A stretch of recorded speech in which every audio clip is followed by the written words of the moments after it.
Good morning students. पिछली video में हमने पढ़ा नियोजित विकास की राजनीति। इसके अंतर्गत हमने पढ़ा नियोजन का अर्थ, विकास का अर्थ, इसकी धारणाएं, विकास और नियोजन जो है वो क्यों और कैसे। आज और हमने पढ़ा था विकास के मॉडल। उसके अंतर्गत हमने पढ़ा था उदारवादी लोकतांत्रिक मॉडल, साम्यवादी मॉडल, विकास की कल्याणकारी राज्य मॉडल। आज हम पढ़ेंगे विकास की कल्याणकारी राज्य मॉडल। इसके अंतर्गत हम पढ़ेंगे कि विकास का कल्याणकारी राज्य मॉडल क्या है, कैसे है, इसके बारे में हम पढ़ेंगे। तो विकास की जो कल्याणकारी राज्य का जो मॉडल है वो इस प्रकार है कि विकास का कल्याणकारी राज्य मॉडल उदारवादियों का संशोधित मतलब परिवर्तित रूप है, जिन्होंने बाजार समाज मॉडल को समर्थन प्रदान किया था। सन 1871 व 1890 के बीच में जर्मनी को शक्तिशाली बनाने के लिए जर्मन के चांसलर थे, उनका नाम था बिस्मार्क। बिस्मार्क ने विकास के कल्याणकारी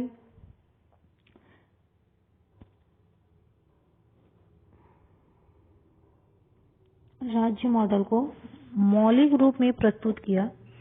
बिस्मार्क जो है उदारवाद व समाजवाद का विरोधी थे, क्योंकि जो उदारवाद और साम्यवाद है इसके बारे में हमने पढ़ा पहले कि उदारवाद और साम्यवाद क्या है। तो साम्यवाद के बारे में मैंने आपको बताया था कि साम्यवाद क्या है। साम्यवाद में निजी संपत्ति रखने का अधिकार नहीं होता है। साम्यवाद में उसका जो मालिकाना हक होता है वो किसका होता है, शासक का होता है। और उदारवाद में उसका जो श्रमिक होता है उनको फैक्ट्री, भूमि, परिवहन, संचार संसाधनों और बैंक आदि में इस पूरी तरह से राष्ट्रीयकरण तो किया गया और इसके विरुद्ध भी रहा, क्योंकि जो श्रमिक हैं, जो मजदूर हैं, उनको सिर्फ पर्याप्त वेतन दिया जाता था, उनकी आवश्यकताओं को स्वीकार किया, ठीक है। लेकिन जो विकास का जो कल्याणकारी राज्य मॉडल है वो क्या कहता है कि उदारवादी और जो साम्यवादी इसके विपरीत है। जो चांसलर रहे बिस्मार्क, उन्होंने बताया कि इसे मौलिक रूप को प्रस्तुत किया उदारवाद का। तो ये जो है सन 1908 और 1916 के बीच इंग्लैंड में कल्याणकारी राज्य का विचार वहां के प्रधानमंत्री एस्क्विथ द्वारा लाया गया। यह विचार श्रमिकों को रोग व बेरोजगारी की स्थिति में प्रदत्त हितों के लिए उठाए गए कदमों के रूप में आया। मतलब उनको सिर्फ जो मेहनताना है वो ना देकर उनको रोग मुक्त करना, अगर कोई श्रमिक बीमार पड़ता है तो उसको इलाज करवाने की जो सुविधा है उसको मुहैया कराना, बेरोजगारी को दूर करना। कल्याणकारी राज्य का विचार अपने पूर्ण रूप में सन 1942 में विलियम हेनरी बेवरीज की रिपोर्ट द्वारा दिया गया है। इसने अनेक सुधारों का सुझाव दिया, जिसमें मुक्त राष्ट्रीय स्वास्थ्य सेवा मतलब जो निःशुल्क स्वास्थ्य सेवा मजदूरों को, अगर कोई मजदूर किसी कंपनी में कार्य करता है तो उसे कंपनी की तरफ से जो निःशुल्क जो स्वास्थ्य सेवा है उसे प्रदत्त कराना। विधवा पेंशन के लिए मातृत्व लाभ इत्यादि का प्रस्ताव शामिल था। इस रिपोर्ट में कल्याणकारी राज्य की जो लहर है वो दौड़ने लगी।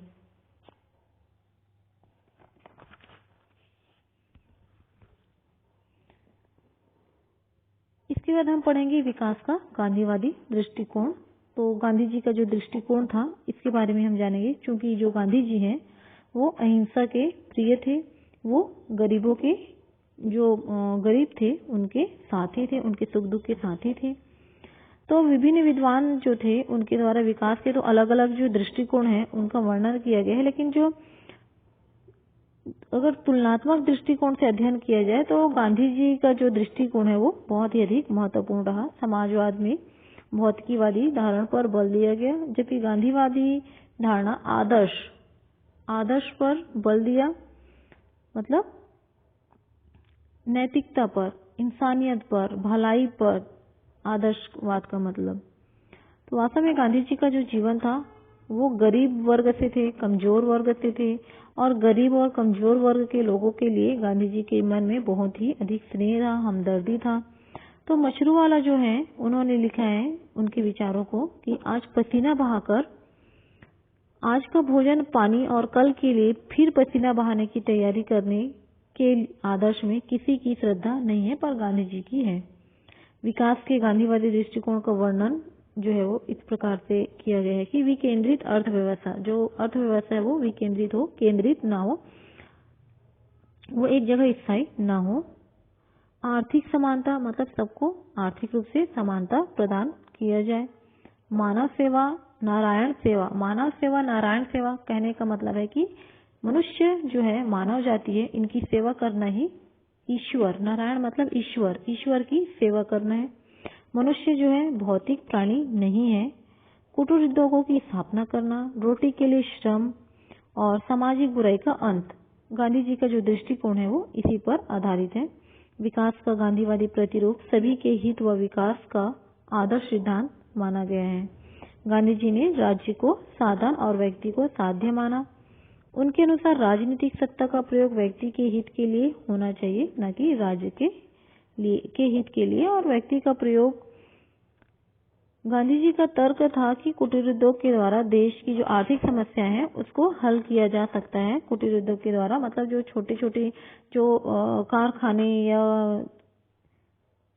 कुटीर उद्योग के तहत किसी जैसे खिलौने के जो कारखाने होते हैं, जो घर में या छोटे स्तर पर जो उद्योग खोलकर उसमें श्रमिकों को रोजगार मुहैया कराया जाता है।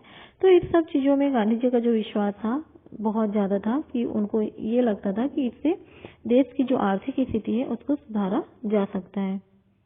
परंतु गांधीवादी विकास का मॉडल आधुनिक देशों द्वारा चुने गए विकास के मार्ग में मेल नहीं खाता था, क्योंकि गांधी जी का जो विकास का मॉडल धर्म व नैतिकता पर बल देता है, जबकि वर्तमान राज्य का व्यक्ति जो है वो भौतिक विकास पर बल देता है।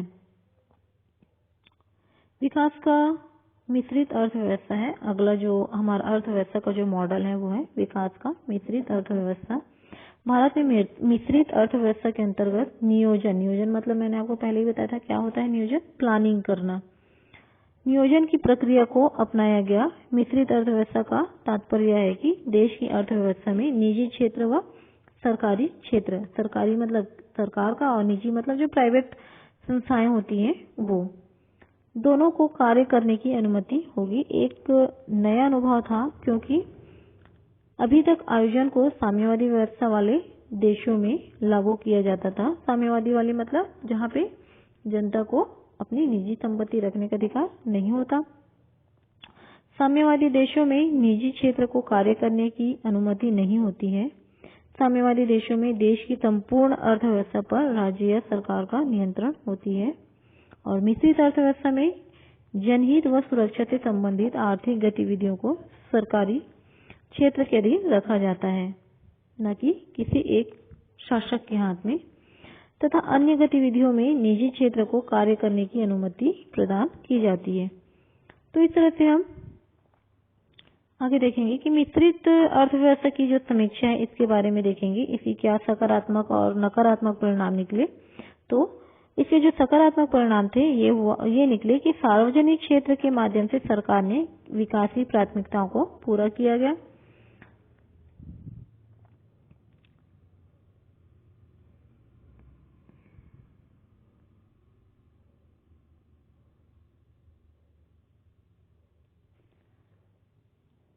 विकास के लिए ढांचागत सुविधाओं तथा शोध व तकनीकी के विकास का प्रयोग किया गया और इन क्षेत्रों में निजी क्षेत्र दीर्घकालीन मतलब लंबे समय तक अनिश्चित लाभ के कारण निवेश करने से कतराता है मतलब थोड़ा हिचकिचाना, निवेश करने के लिए तैयार ना होना। राज्य सार्वजनिक क्षेत्र के माध्यम से कमजोर वर्ग के उत्थान के लिए सामाजिक न्याय व कल्याण के कार्यक्रमों की योजनाएं लागू करने में सफलता प्राप्त की। व्यापक राष्ट्रीय हित में कतिपय आर्थिक क्षेत्र जैसे रक्षा उत्पादन है, रेलवे आदि को सरकारी क्षेत्र में रखना आवश्यक था। निजी क्षेत्र को पूरी तरह से प्रतिबंधित नहीं किया गया, जिससे सीमित आर्थिक प्रतियोगिता को बढ़ावा मिला तथा विकास के लिए निजी क्षेत्र के आवश्यक संसाधन भी प्राप्त हो सके। जिस तरह से मिश्रित अर्थव्यवस्था की जो सकारात्मक परिणाम निकले, उसी तरह से इसे कुछ नकारात्मक परिणाम भी निकले। वो इस प्रकार है कि अर्थव्यवस्था पर राज्य के अधिक नियंत्रण के कारण आर्थिक विकास में प्रतियोगिता मतलब कंपटीशन अभाव के साथ साथ निजी क्षेत्र की जो भूमिका है सीमित रही। निजी क्षेत्र मतलब जो प्राइवेट संस्था थी, उनकी जो भूमिका है वो सीमित हो गई। इससे आर्थिक विकास प्रभावित हुआ तथा वैश्विक स्तर पर भारतीय अर्थव्यवस्था की प्रतियोगी क्षमता का विकास नहीं हो पाया और सरकारी क्षेत्र भी सरकारी नियंत्रण व नौकरशाही के कारण तेजी से विकास नहीं कर सका तथा कई सरकारी उद्यम घाटे पर चले गए तथा सरकार पर बोझ बन गए। कोटा तथा लाइसेंस के कारण नौकरशाही को विवेकाधिकार प्राप्त हो गए तथा भ्रष्टाचार व अन्य जो अवैध आर्थिक क्रियाएं थी वो उसको बढ़ावा मिला। आलोचकों का मानना है कि मिश्रित अर्थव्यवस्था से निजी क्षेत्र व सरकारी क्षेत्र दोनों के लाभ को नहीं मिला पाए, बल्कि अर्थव्यवस्था में दोनों की जो बुराइयां हैं उसको समावेश किया गया। तो इस तरह से 1990 के दशक में उदारवादी अर्थव्यवस्था अपनाते समय ये सभी नकारात्मक पहलू नीति निर्माताओं के मस्तिष्क में घूम रहे थे कि भारतीय अर्थव्यवस्था में उपजी अक्षमताओं को दूर करने तथा वैश्वीकरण के प्रभाव के कारण 1991 में भारत के आर्थिक उदारीकरण व निजीकरण की नई आर्थिक नीति को लागू किया गया।